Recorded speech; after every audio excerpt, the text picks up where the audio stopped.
एक धूप वाले दिन घर में सुकून था। जेरी आराम से किचन में पनीर खा रहा था और टॉम सोफे पर सो रहा था।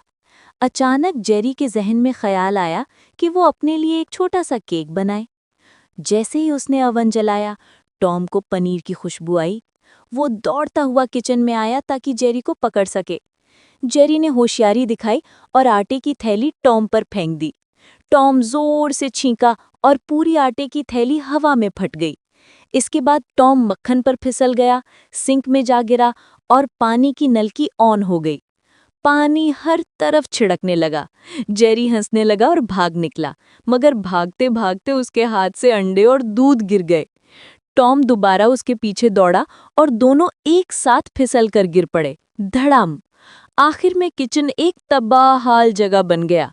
टूटी हुई प्लेटें, गिरा हुआ दूध, हर तरफ आटे का धुआं और पानी ही पानी। घर का मालिक आया, गंदगी देखकर गुस्से से टॉम पर चिल्लाया। जेरी अपनी छोटी सी बिल में मजे से केक खाने लगा। सबक: अक्ल हमेशा ताकत पर गालिब आती है।